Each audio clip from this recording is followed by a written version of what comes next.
Винчунь строится на таких концепциях, как баланс. Это первое, чему вы должны научиться. Вы должны научиться сохранять равновесие. И неважно, это только упражнение, которым я пользуюсь. Но если мы будем бороться там с тобой, я могу стоять и так, ну, что-то делать. Я могу здесь стоять, я могу даже с тобой ходить и что-то делать. Мне все равно. Чаще всего так буду драться. Ну что там, бам, да? Буду ходить как по жизни. Просто разница лишь в том, что в одном случае я делаю это вот так, а в другом случае я делаю это ровно и от центра. В одном случае, что я бью вот так, лишь бы ударить, а в другом случае я подойду, чтобы ударить, чтобы моя структура сохранялась. Если я вытянусь, у меня удара не будет. А если я подойду, у меня гораздо больше будет сил. В этом разница. Это концепция. А как я буду бить, так или так, большого значения не имеет. На уровне Винчунь там есть и апперкот, если хотите, и боковой. Они немножко своеобразно заточены под нашу механику определенную. Но это не значит, что я не могу по-другому сделать. Я могу и по-другому сделать. И от этого не очень много чего-то пострадает у меня. Второе, что мы изучаем, это сила, развитие силы. Сегодня принято считать, что винчунисты должны быть слабые. Что за бред вообще кто-то придумал? Как человек, занимающийся боевыми искусствами, может быть слабым? Все говорят, он меня бьет, я ушел там мягенько, тут пум-пум-пум, глаз ткнул, все победил. Ну бред какой-то. Ну давай я тебе сейчас в челюсть дам, и куда ты там от меня уйдешь? Ну уйдешь, я тебе еще раз дам в челюсть.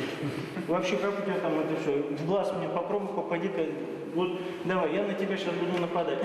Я просто тебе скажу, девочка, ты что? Что у нас? Все пропало. Да какой там глаз может быть? Да попади мне в глаз. А у меня там вот такая репа. Я там 120 килограмм веса. И там на лице написано, что я с тобой разговаривать совсем не буду. Ну что, ты будешь мне в глаз тыкать? Да ты там про все забудешь. Вообще где глаза находятся. Я не конкретно к тебе говорю. Это в целом. Я на тебя также нападу, и ты забудешь, где у меня глаз находится. Без особой подготовки. И мы все говорим, что я попаду в глаз, и я уже победил. Глупость это все. Не имея определенной силы, вы не ткнете у меня в глаз. Не боюсь я вас. Я готов с вами драться, не ткни мне в глаз. Я разрешаю бить тебе в глаз. Я буду бить тебе просто по челюсти, кулаком. И мне все равно. Я готов сразиться на таких условиях. Просто психологически я вот такой с ножом. Все там деревянным ножом тыкают, и там такие канделябры выписывают, что ну вообще там красота неописуемая, там контролируют меня как угодно. А давай я тебе сейчас просто случайно попаду ножом настоящим и порежу. И у тебя мясо бомс и кровь во все стороны. Как ты после этого себе будешь там вот это все делать? Да ты там забудешь вообще, что ты там делать. Ты будешь на руку смотреть, если в обморок не свалишься, так уже хорошо. Поэтому о какой мы там супер филигранной технике с вами будем говорить? Это все не работает. Поэтому сила – это второе, что мы развиваем. Другое дело, что понятие сила, оно такое. Неважно, какая сила, физическая. В общем, если 100 килограмм весит, 90, 80, этого в принципе хватает. И не нужна вам всякая сила, там, немли, ци, там, или еще чего-то. Да хватит вам этих 100 килограмм, чтобы надавать по голове. И не нужно вам всякие ци изучать. В общем-то, достаточно. Хватает. Тренируйтесь с УПП, занимайте механику, изучайте нормально, и все будет хорошо. Неважно, вы можете это по Винчуню делать то же самое. Какая разница? Все то же самое. Занимайтесь нормальным Винчунем, и будет вам счастье. Механика, тренируйте УПП, бегайте, тренируйтесь, бейте локтями, коленями, нормально работайте, боритесь с винчуньскими принципами. Не просто как взяли там борьбу, бокс, того, всего, нахватали всего поверхностно, в итоге ничего. Занимайтесь винчунем по-нормальному, верьте в систему, и вы сможете и бороться, и стоять, и все сможете делать. Это тоже все работает. Но сила вам необходима. Третье, что мы должны развить, это скорость. Без скорости мы не можем драться. Если мы тренируемся через внутреннее искусство, мы делаем все движения медленно, потому что там абсолютно другой механизм движения. И для того, чтобы нам сделать это естественным движением, мы должны делать это медленно, потому что как только мы начинаем быстро делать, я быстро бью, и у меня включается плечо, например. И я не могу это сделать так, чтобы оно не включалось. Как бы я ни бил, у меня все равно вот так, да? Поэтому для того, чтобы у меня такого не было, я начинаю работать медленно. Не потому, что это так вот, как бы, ну, так важно, потому что это какие-то там непонятные, ну, нет в этом ничего такого неестественного. Мы это делаем для того, чтобы у меня плечи не поворачивались. Для того, чтобы, когда я буду бить, у меня повернулось не только плечо, а все тело целиком. И тогда я включу не только массу плеча и верхней части тела, а еще и ног. Я ударю всем телом, от ног, от корпуса, от труб, от головы, в конце концов, да? У меня все будет работать. Если я 50 килограмм веса, то я там 45 донесу до головы противника. А таким образом, у меня рука весит там 8 килограмм, ну, к примеру. И я 8 килограмм плюс плечо. И баста. Недостаточно этого. Кто-то из мастеров сказал разницу, все говорят, ерунда, масса, это все фигня полная, там типа нафиг вам масса, нужна главная скорость. 400% скорости, и вы непобедимы. Ерунда все это тоже. Возьмем ложку и стукнем со всей скоростью, а потом возьмем бейсбольную биту и стукнем не на такой большой скорости. И мы поймем, насколько важна масса и насколько важна скорость. И масса имеет огромное значение. Если вы большой человек, это маленькому не так-то легко будет с ним справиться, потому что он большой, и весит он тяжело. И какая бы у вас там суперскорость ни была, не так-то это просто будет, это все силы добрать за счет скорости. Все равно нужна масса.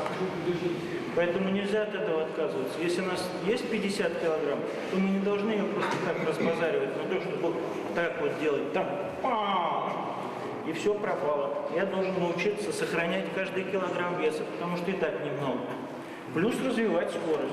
Скорость, конечно, очень важна. И третий компонент, который мы развиваем, это скорость. Без скорости драться мы не можем. Если он меня будет бить быстро, а я его медленно, ну, понятное дело, что у меня шансов немного. Я должен научиться работать быстро. Я должен разогнать свою структуру или механические какие-то движения. То есть мы тренируем кучу упражнений на скорость. Дальше скорость поставили, нам нужно ее еще применить. То есть у нас есть баланс, который мы можем двигать хорошо, сбалансированный. То есть у нас есть хорошая структура. Дальше у нас есть сила в ударе. У нас есть скорость, мы можем это делать быстро. Теперь нужно делать это вовремя. Потому что если сила и скорость прилетит в пустоту, то толку от моей силы, структуры и скорости нуль. Мне нужно делать это вовремя. Теперь мы тренируем тайминг. Есть упражнения, которые развивают момент времени. То есть, когда я это должен использовать, в какой момент. После этого мы начинаем фокусировать нашу силу. То есть, я добился баланса, устойчивости. Дальше я добился силы, скорости. У меня хороший тайминг, я попадаю отлично, силой обладаю. Теперь я еще могу улучшить это все, сфокусировав это все в одну точку.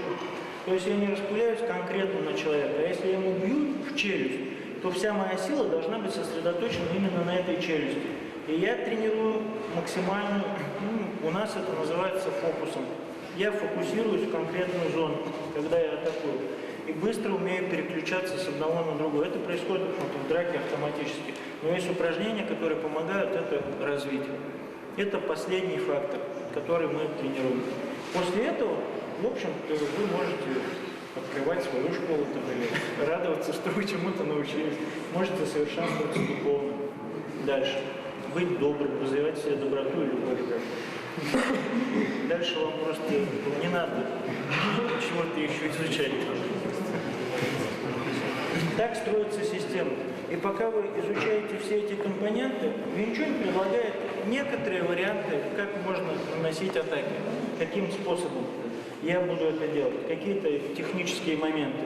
Там тот же бомб, саут, прямой удар, да, некоторые удары, которые, так скажем, инструменты, с помощью которых я буду реализовывать свои злые помыслы.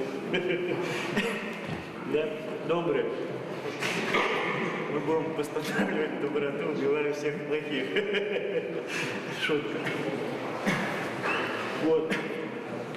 Мы помимо этого изучаем какие-то технические приемы. Чисао Винчунь – это не то, что как бы чувствительность, суперчувствительность рук. Это возможность чувствовать тело. Это сродни борьбе больше. Сань, иди сюда. Многие понимают часов, как, что я чувствую касание его руки, чувствую его отклонение куда-то, и с помощью этого куда-то там ухожу и что-то там делаю, там, так, пум. Это все не то, это не часов. Я не знаю, это начать, может быть, часов самого низшего уровня, нулевого, минусового. Это не часов. Нам не нужна вообще чувствительность. Мне абсолютно все равно, что там кожа чувствует. Чувствует там и чувствует. Я об этом даже не думаю. Моя задача чувствовать непосредственно баланс человека через руки. В борьбе там работают с телом человека, пытаются как-то его поднять, опрокинуть или еще что-то. Я не знаю, я не занимался борьбой. Мы стараемся чувствовать человека через руки, когда они мешают мне. То есть я работаю с балансом человека, не с руками конкретно. Когда руки убираются, я просто бью. Мне не нужен контакт. Я не хочу с ним бороться с руками. Это только упражнение, которое мы делаем. Как только контакт исчезает или рука освобождает мне пространство, у меня автоматически идет атака. Я больше не хочу с ним делать часов. Все, что я делаю в часах, это пытаюсь почувствовать его равновесие и как его можно нарушить с помощью часов. И чем более человек напряжен, тем проще его разболтать, вывести из равновесия. Цель часа в этом, а не в том, чтобы какие-то там супер ловушки делать. О, там бум-бум-бум, я победил. Вы никогда не сделаете эти самые ловушки, потому что руки, попробуйте мою руку куда-то убить. Это очень тяжело сделать. Руки, они не хотят убираться, я не хочу ему поддаваться. Я не хочу, чтобы он мне руки заламывал. Да вы попробуйте так сделать, если человек сопротивляется. Это все работает на амебных людях, когда один делает, а второй стоит в амебе. Его потом лупят там. Бу-бу-бу-бу-бу. Красота неописуемая. Но не получится такого. Не могу так сделать, если человек начнет сопротивляться. Какой бы я там филигранной техникой не обладал. Тем более, все думают, что если я ушел с линии атаки сюда, я могу дальше что-то сделать.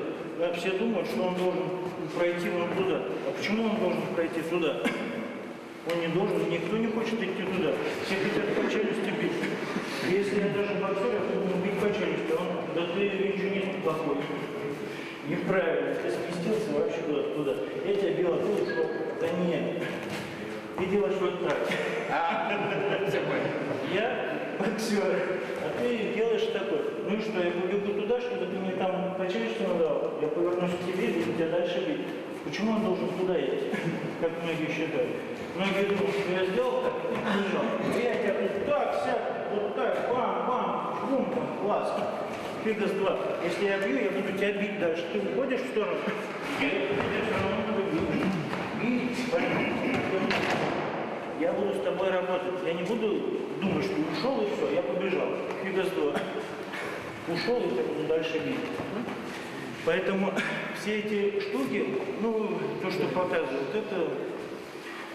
Там в Винчуне есть некоторые комбинации. Там как перехватывать руки, еще чего-то. Но они нужны не для того, чтобы там я вот так вот взял твою и завинтил ему руки. Так мне не сделать. Они нужны для того, чтобы я после этого как сюда ударю. Да? Как и в боксе то же самое. Я, допустим, могу сюда ударить, могу прямой, могу приход пробить. Там тоже есть какие-то комбинации. В Винчуне есть какие-то комбинации. Я вхожу и бью его, тут бью, он повернул сюда, и тут бью, могу здесь ударить, могу руку немножко прижать. То есть какие-то действия делаю, но не так, что там фу-фу-фу-фу-фу. И любой человек это может сделать, разбив определенную силу. Просто вы руки не уберете. Ну я встал, я там борец какой-нибудь, я там встал, попробуй мне руку уберешь. Ну как ты уберешь? Дофига, как ты уберешь? Это будет я еще подниму и в пол опущу. Не получится, не обладая определенной силой. Все, что вы можете сделать, это подвинуть руку так, как вам удобно. Вместе с его руками, со всеми делами. Не получится его подвинуть, ну сам подвинусь под углом. Да? используя опять же силу и определенные углы, я могу что-то делать.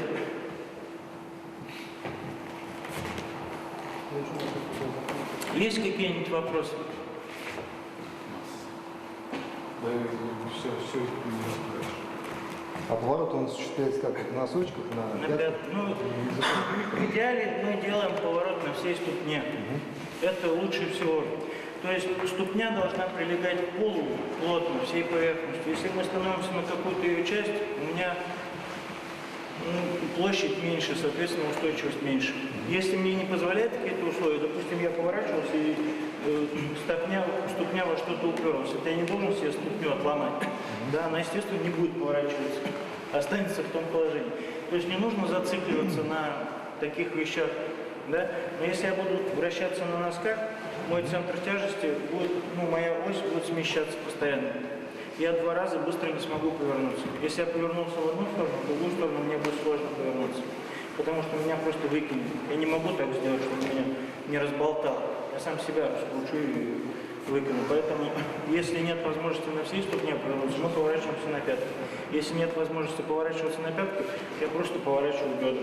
А устойчивость не теряется? Теряется, конечно, но не так критично, как это может быть. То есть все равно буду стоять. Да? Я могу и на одной ноге стоять. Мне позволяет моя структура это делать.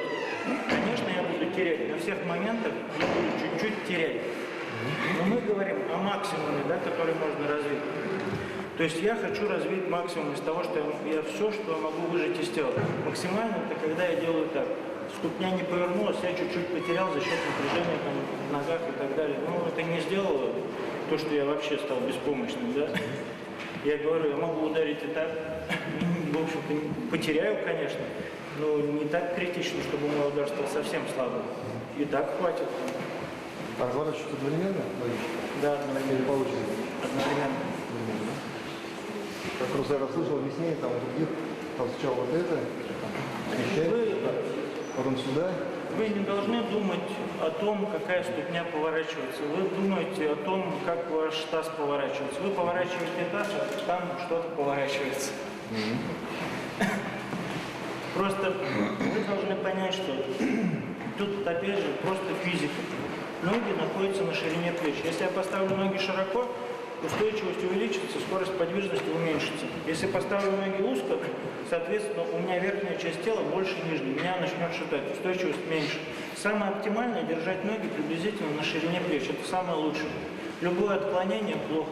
Если я вынесу тело за линию ног, я начну падать, и у меня будут удерживать мышцы. В расслабленном состоянии я могу стоять только в вертикальном состоянии.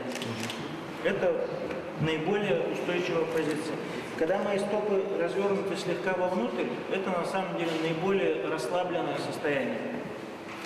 Если я стану так, сейчас я могу, конечно, и так стоять, но это вызывает напряжение. Это естественное физиологическое состояние. Если вы занимаетесь йогой, к примеру, вам скажут, что наиболее расслабленное состояние, когда ноги повернуты чуть-чуть вовнутрь, а руки повернуты слегка наружу. И у нас то же самое. Плечи должны быть раскрыты. Это наиболее естественное положение. Плечи должны быть расслаблены и внизу. А стопы должны быть повернуты, чтобы таз повернулся. Так у нас ноги расслабятся больше. Таким образом мы добиваемся большего расслабления, чем какое-то другое. Поэтому ножки чуть-чуть сюда, а руки наоборот сюда. Другое дело, конечно, мы сейчас чувствуем это неудобно, потому что мы сидим вот так, ходим вот так. Я такой крутой. От этого, естественно, у нас все стало по-другому. Естественно, под эти условия сформировалась уже своеобразная осанка тела. Но если вы станете скромным, добрым человеком, у вас опять станет все как и раньше. Спина выпрямится, улыбка появится, плечи расправятся, и ноги станут обычными, как у обычного человека. И они не будут такими фраерскими. Да, это все в нашей голове. И наше внутреннее мышление напрямую связано с нашей внешней оболочкой. Если я думаю, что я суперкрут, я и веду себя по-крутому. Если я спокойный человек, я и спокойный человек, да? А удар Смертельных ударов. И что там? Смертельный удар, я тебе в челюсть дам, и ты умрешь. Удар А? Какие-то, то есть, секретные. Ну, могу в печень дать. Самый смертельный удар. Да, ребят, как бы, ну, понятно, что можно в сердце ударить, там, да, оно становится. Ну, так, чтобы я в какие-то... Есть нервные центры, которые выходят на поверхность кожи. Да, их много. Если туда ударить, будет очень больно. Даже если там в какое-то время суток, там, ну, от чего это зависит? Что такое геммак? Это у нас кровь в каждом органе находится в разное время суток. Где-то она скапливается больше, она там находится в течение 2 часов. Если знать, где она находится в этот момент времени и ударить туда, или по каким-то капиллярам, ну там образуются тромбы, как правило, которые там ходят и застревают в итоге. И человек умирает от тромба, который там где-то что-то перекрыл. Но на самом деле в реальном бою просчитать, где она там находится, еще попасть туда, как нужно, ну, это на уровне фантастики. Поэтому, как бы, если ты будешь думать об этом, ну, я думаю, что тебе не поздоровится самому. Гораздо проще по челюсти дать, никакой мороки нет, наверняка упадет, чем там искать нервные центры. Вообще при ударе в какой момент прикладывается? Как можно? Ударить сразу же? Она расслабленная, движется от начала до конца. Где встретит препятствие, там и будет хорошо. Как только препятствие, Она не напрягается. Кулак сжат всегда. не прямо в пол. Нет. Кулак сжат так, чтобы там не было воздуха. Он не должен быть напряжен. Он расслаблен. Да. Но если вы будете бить вот таким кулаком, то вы его не успеете сжать, он просто сломается. А удар идет от живота или от груди? От груди. То есть удар. Просто понятно, что, возможно, от живота удар был бы и сильнее, но все равно у нас рука растет не из живота, а ближе к плечу. И от живота все-таки это не совсем хорошо. То есть мы берем, отрезаем вот так, здесь и вот так. Да? Это некий прямоугольник. Да? Мы его делим так пополам и делим так пополам. Примерная середина будет в районе солнечного сплетения. Это и будет центр. Потому что, конечно, если центр тела совсем, то он может быть и ниже. Это в районе дантяни, в районе живота находится, центр тяжести. Но объем мы все-таки чуть выше, потому что мы должны еще и защищаться. Да, мы теряем по силе немножко, но мы более защищены, работая таким образом. Если мы руки совсем низко опустим, тоже не очень хорошо. Хотя, возможно, оттуда удары сильнее. Мы все-таки тренируем чуть повыше. Этого хватает.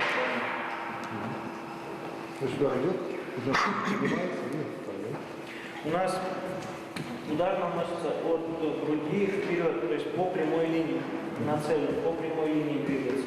Вторая рука тем временем опускается вниз, освобождая пространство. То есть, иди сюда. Если мы ударили, к примеру, и наш удар не достиг цели, рука оказалась или еще что-то, наша рука начинает опускаться вниз. Здесь есть тоже упражнение, которое позволяет опустить руку вниз. И я могу это достаточно резко делать. То есть, если я делаю так, я могу выдернуть человека на удар на второй. Это мне помогает, это является загребающим движением, которое освобождает и подтягивает его, и тем самым освобождает мне пространство для второго удара. Это и есть цепные удары. Понятно, что я так не буду ударять, мне достаточно 2 раза, 3 раза ударить, и больше мне не надо. то есть Вообще удар опускается, немножко поднимается. Да, только, понятно, что так не опустить, там немножко, есть механизм, как опускать руку, это нужно потренироваться. В целом, да, идея такая, то есть я опускаю руку и атакую.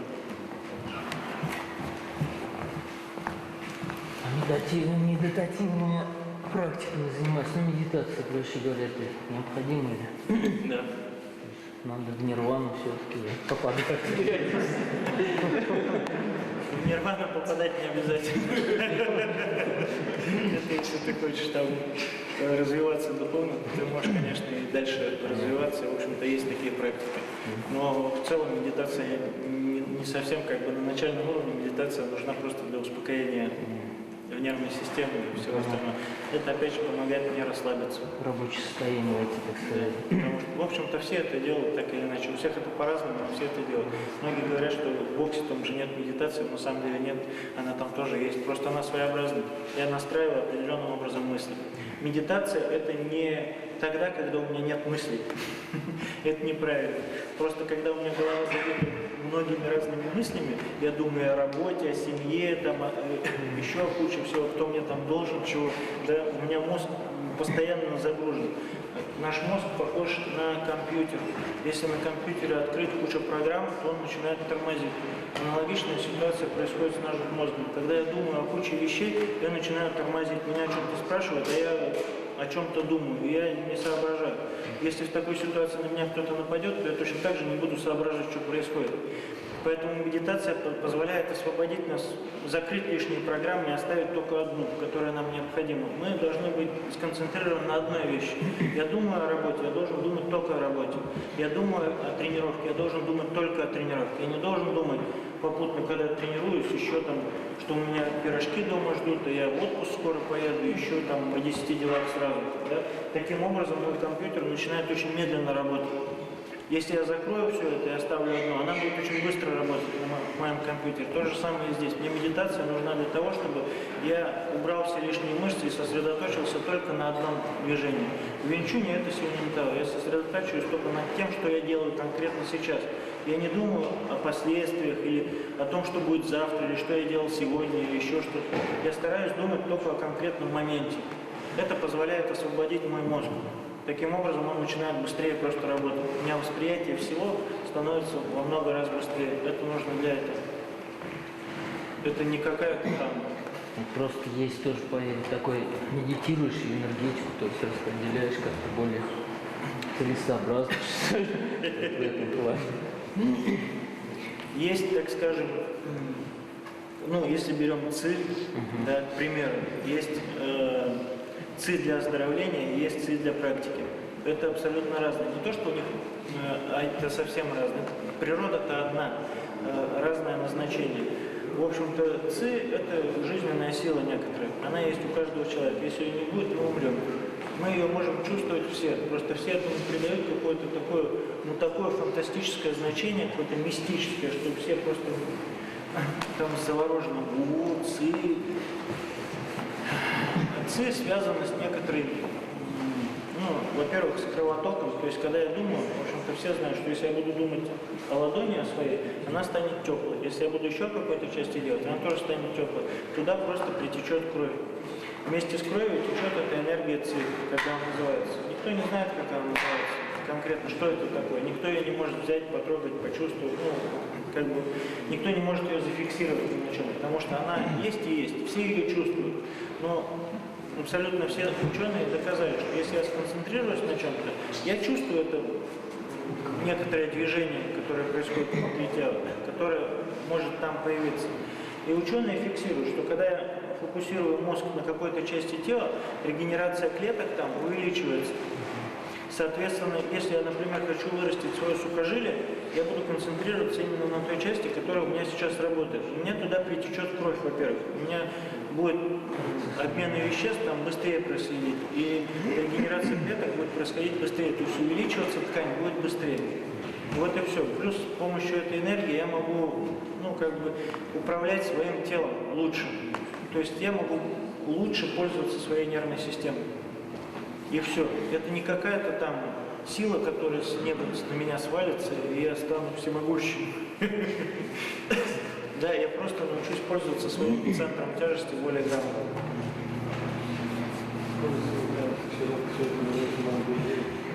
Не все.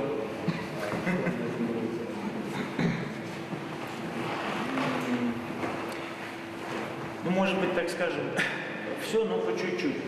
Так скажем, одной маленькой идеи все-таки недостаточно, чтобы научиться драться. Оно как упражнение, все равно этого упражнения недостаточно, чтобы... Она как минимум тайминг недостаточно хорошо знает. Да. Ну, понятно, что без перемещений мы тоже... Сюньминтао в первую очередь тренирует баланс, стойку, ну, устойчивость человека, да, и создает некоторую структуру тела, сильные движения во всех плоскостях.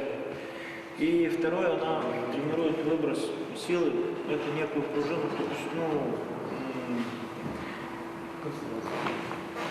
концентрацию, понятно, мысли из головы убирает лишние, как бы.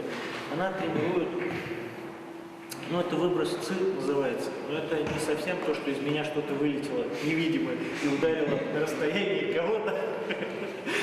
Да? Это некоторое намерение, которое я задаю в голове. На самом деле, когда мы думаем о чем-то, вспоминаем по дороге, идем, к примеру, вспомните ситуацию, когда вы что-то вспоминали в прошлом, что-то было в прошлом, и вы об этом глубоко задумались. И вдруг, например, что-то, вы там шли и врезались в человека, вас просто отбрасывает от него. А теперь представьте, что вы идете на праздник, на котором вас ждут лучшие друзья, и вы идете на этот праздник, бам, кто там был, вы его даже не заметили. Это и называется выбросом ЦИ. То есть это ваши мысли, просто они могут быть нацелены вперед, а могут быть нацелены назад. Вот когда вы постоянно практикуетесь в том, что вы нацеливаетесь вперед, то в реальности у вас вырабатывается рефлекс, что вы когда бьете, у вас точно такой же эффект, что вы ничего не замечаете. Вы кого-то сбили, вы даже не заметили. Потому что все ваши мышцы, все направлено вперед. Когда же вы думаете о том, что что-то сзади вас в прошлом было, это тянет вас назад. И все ваши мышцы, они ослаблены при движении вперед. Они где-то там. И ты идешь, и любое, что в тебя врезается, тебя просто отшвыривает. Это и есть. То есть, если вы будете практиковать синентау, у вас появится вот эта нацеленность вперед постоянно. И вы будете, когда бить, даже когда вы отходите назад, вы должны думать, что вы идете вперед в мыслях. Тогда, если даже вас отбросят, там, допустим, оттолкнул кто-то, вы отлетели, вы не отлетели вот так, а вас просто переместило назад, и вы с этого положения снова можете бить. Если же ваши мысли где-то сзади, вы врезались в человека и отлетели, и полетели, и он вас может бить дальше, у вас нет возможности атаковать.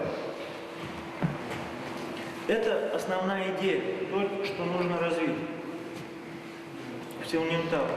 Но этого недостаточно, конечно. Ну, сколько вы говорили, Конечно.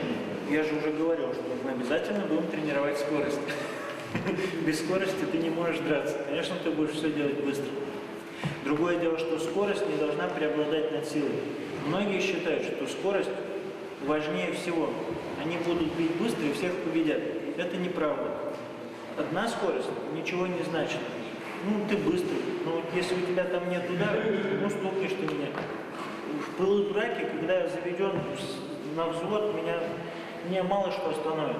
И твои тычки в меня, даже если ты мне там что-то сломаешь, мне все равно, я тебя все равно убью, потому что у меня намерение такое. Реально, я на соревнованиях выступал давно, и в финальном бою я травмировал свою руку, я его бросил как-то, и он упал мне на руку, неудачно. У меня рука перестала шевелиться.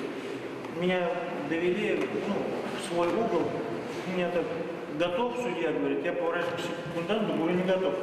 А меня мой секундант разворачивает, и судья говорит, готов, и толкает меня. И я забыл вообще про руку. Я отработал до конца бой, победил, вышел и стоял, и мне ничего не болело, пока не объявили результат. Когда сказали результат, я вспомнил, что у меня рука сломана. И я просто там, и там, все, я потом несколько месяцев в гипсе ходил. У меня локоть жестко травмирован. Вот. Тем не менее, про синентау я забыл про локоть, хотя он сильно болел. Да. Часто давалось себе знать, сейчас я уже не вспоминаю об этом. Точно так же, как у меня были порваны мениски, как бы я мучился с этим.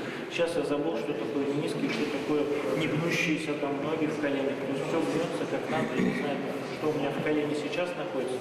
Я никаких ощущений не ощущаю негативных. Все прекрасно, я могу бить. Я левой ногой не мог работать в течение 15 лет, потому что у меня там серьезная травма. Любое неправильное движение, у меня нога вылетала. Мышцами закачивал, конечно, но это все слабо помогало. Когда я начал делать синентау, нога стала болеть просто адски. У меня были боли ужасные. Я задал себе программу, что боль, если болит, значит оно восстанавливается. Через 2 недели у меня все прошло.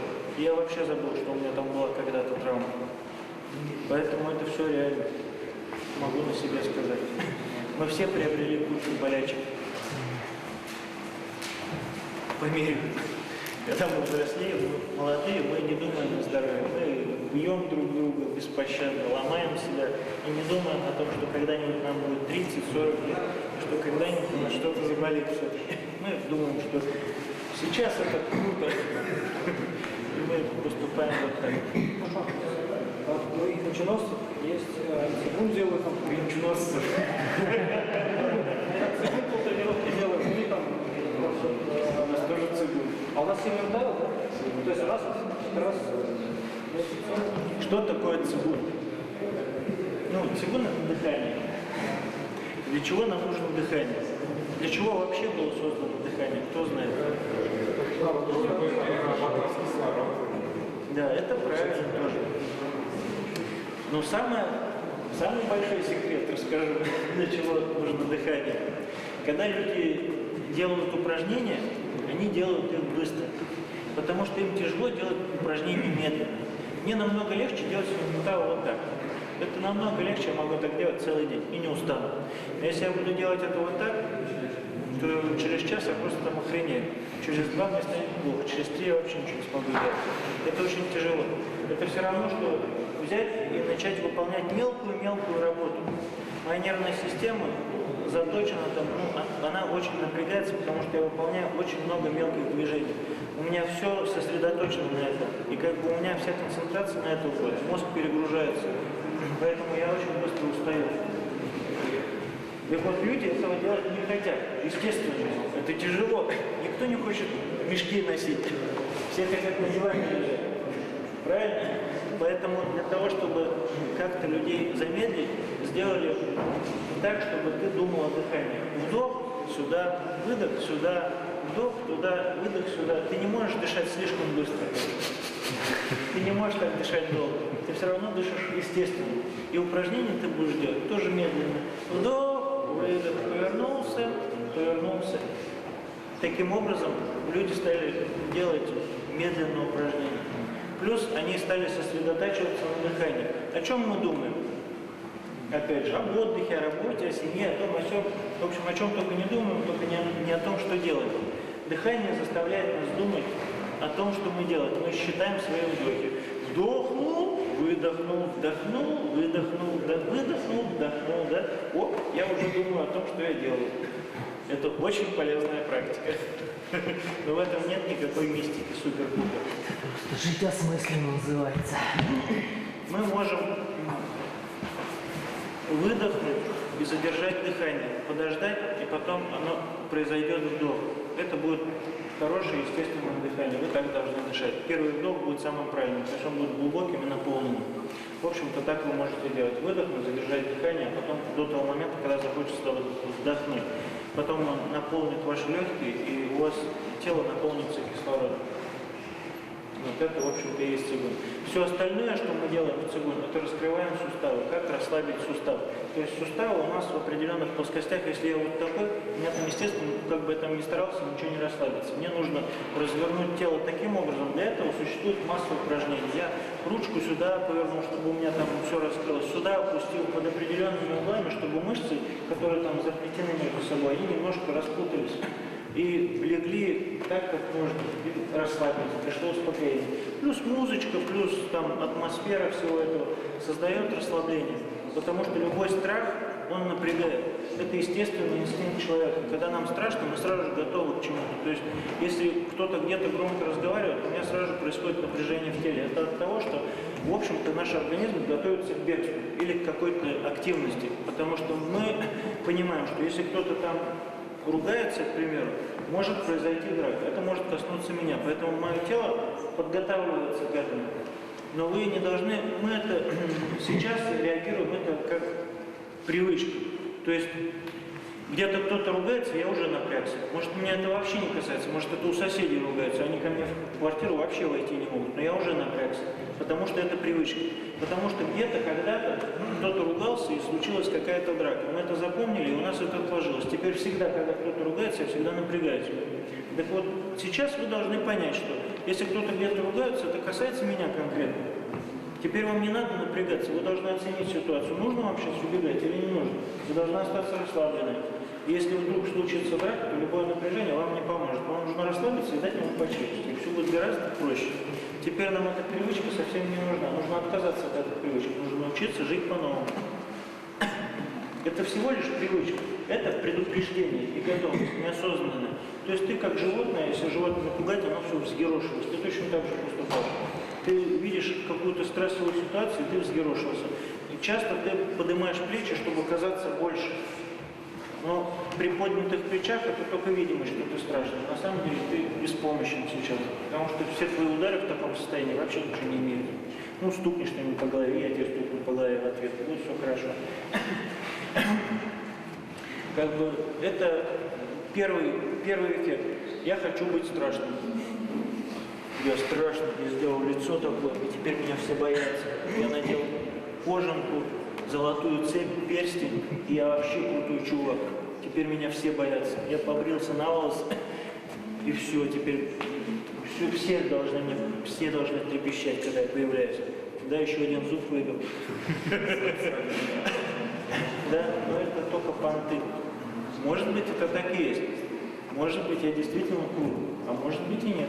Но обычно крутые люди, у них взгляд другой. А на самом деле они очень расслабленные люди. Они уверены в себе. И только те, кто не уверен, они топорщатся и раздуваются. А те, кто уверен, они спокойны на самом деле. Они могут быть конкретны. Нужно развивать конкретику. Я сказал, что я тебе по лицу стукну, значит, я тебе и стукну по лицу. А не просто так. Ты сказал по лицу стукну и не стукну. Это неправильно. Если я сказал стукну, значит, должен стукнуть. Хочу этого или не хочу. Если сказал, надо сделать. Ты должен этому себя приучить. Вот это разовьет тебе реальную силу. То есть, если ты сказал ему что-то, сделай это. Или не болтай языком лишним. Иначе тебе стукнет. Этому ты должен тренироваться. Это делает тебя сильнее, а не то, что ты там развиваешься. Но это естественно, просто инстинкт. Плечи поднял, стал страшным, опустил, вроде бы. Кто тебя боится вот такого? А зря. Самые опасные люди, они неприметные. Те, кто не выеживается. Вроде бы спокойно, а потом как даст. И все. Почему было? Где я?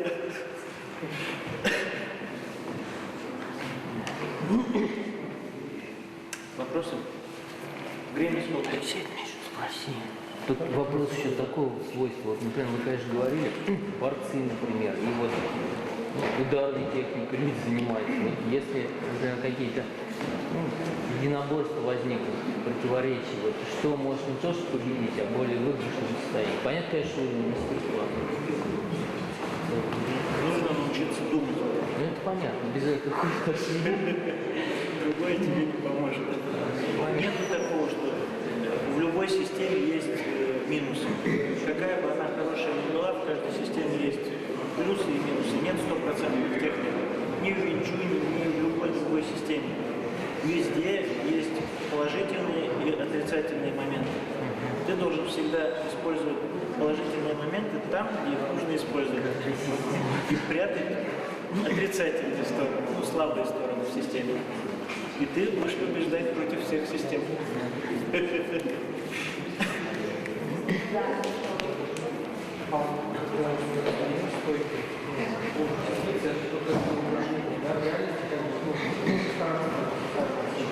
Ну, на самом деле, когда я бью, я, естественно, приседаю, конечно. Я не бью на прямых ногах, это не очень хорошо. Ну, просто мне даже неудобно будет бить на прямых ногах. Я завалюсь, еще что-то. Я, естественно, образом присяду. Я буду, естественно, так работать. Просто многие считают, что это неудобно, потому что они не тренируются. Мне, например, так гораздо удобнее бить, чем на прямых ногах. Мне на прямых ногах удобно бить. И после того, естественно, стартую, то я, может быть, из прямых ног. Я как стою, так и стою. И бить буду отсюда, скорее всего. Но после того, как я нанесу удар, я, естественно, сяду. Потому что мне неудобно, например, наверх бить. Плюс, как бы, я в воздухе летать, что ли, буду. Но это не очень хорошо. Естественно, я сяду. Это не только учебное упражнение. На самом деле, ты это сам замечать не будешь. Ты будешь садиться. Ты не будешь на прямых ногах. Если будешь реально тренироваться, то тебе будет неудобно ходить на прямых ногах. Ну, как вот выработать, чего, чтобы при поворотах, так Голова. На оси. Ты думаешь, что центральная оси, ее поворачиваешь, вокруг нее поворачиваешься. Все время об этом думаешь. Вращаешься на одной оси, вокруг позвоночника. Туда-сюда, туда-сюда. Не, не о ступнях, не о коленях вообще думать. Ну, нужно думать, что ты поворачиваешь центр тяжести, ну, центр массы, живот. Представь, что ты живот поворачиваешь туда-сюда, туда-сюда, а все остальное за ним поворачиваешь. Бороться с тем, что ноги Вот я делаю два да, вот за бедренным суставом поворачиваю тело, а ноги разъезжаются, как с этим бороться. Две шпильки сейчас способны. Первый раз с таким статус, ни у кого не разъезжается. Я не верю, что все прикольное. Не, ну если на льду занимаешься, он будет разъезжаться. Они вот в разные стороны, а там одна вперед, другая назад. А в смысле, это сюда смещается? Да. Это значит, что ты ноги напрягаешь, потому что когда ты поворачиваешь, Если я поворачиваюсь, то я не расслабляешь. а это сложно. Естественно, сложно. Если ты 5 минут стоишь кое-как, конечно, это сложно. Нет, не 5-10. Ну, 10 минут, все равно это сложно. Я могу 4 часа постоять. Да. Бред. Да нет, мы верим. То есть пока Вы со временем не будете чувствовать, что вы стоите. Понятно, что это не быстро, но это не критично, там нет такого. Мышцы на самом деле привыкают достаточно быстро и потихоньку отключаются. Мышцы не напрягаются, все висит на связках. На самом деле сложность в том, что когда мышцы расслабятся, вы повиснете на связках, и вы это ощутите. Как только тело повиснет на связках, появится некое натяжение в колене. И у вас, как только растяжение появляется, у вас мышцы моментально сжимаются. И это будет происходить, возможно, достаточно долго по той причине, что ваши связки не могут выдержать веса тела, они слабые. И мышцы, чтобы вы их не порвали, они автоматически сжимаются. И все, что нужно делать, это думать о том, что они расслабляются. Они напрягаются, а ты их расслабляешь. Они напрягаются, а ты их расслабляешь. И с этим придется бороться, ну, прилично. Организм это не вредит. Это наоборот. Там нормально, как бы организм не даст тебе порвать. Она будет тренировать сухожилие или связки. Она начнет вырабатывать другой организм. Но естественно, что мы же не верим в это, поэтому, конечно, будут тренироваться мышцы. Если ты думаешь, что вы тренировались мышцы, они будут тренироваться. На самом деле тут довериться нужно самому себе, поверить в природе, поверить, что это работает. Если вы в это не верите, не занимайтесь этим, но отжимайтесь, и будет вам счастье. Нафиг вам это нужно, если вы в это не верите. Если вы допускаете возможность, ну, тогда развивайте. А если нет, то не надо к этому стремиться. Лучше, если вы будете развиваться параллельно. Пускай, ну, я сразу говорю, что если вы будете отжиматься, там, штангу тягать, и силментау делать, вряд ли вам силментау поможет, потому что вы просто расслабиться не сможете. Вы покачались, у вас там все вот так вот. Какое там расслабление может быть? Самое сложное плечи. Плечи нужно расслаблять вообще по жизни. Не только на тренировке, а вообще по жизни, чтобы они всегда были опущены. Если вы на тренировке их опускаете, а по жизни вот так будете, то они у вас никогда не расслабятся. Хоть ты там 20 лет тренируешься. То есть это пожизненная работа. Едешь ты за рулем, плечи опускаешь. Сидишь там за компьютером, плечи опускаешь. Сидишь за столом, плечи опускаешь. Идешь по улице, плечи опускаешь. То есть ты должен думать об этом всегда, пока это не станет привычкой. Когда это станет привычкой, естественно, тогда ты не будешь об этом думать. Они будут просто внизу и все. И тебе не надо будет об этом думать, что они напряжены. Потому что обычно бывает так, что мы там едем вот так. Идем там вот так, сидим за столом вот так. Конечно, как мы можем? Мы 20 часов проводим вот так, и только там час вот так. И что будет преобладать? Естественно, мы всегда будем так. И в драке мы так же. А как по-другому?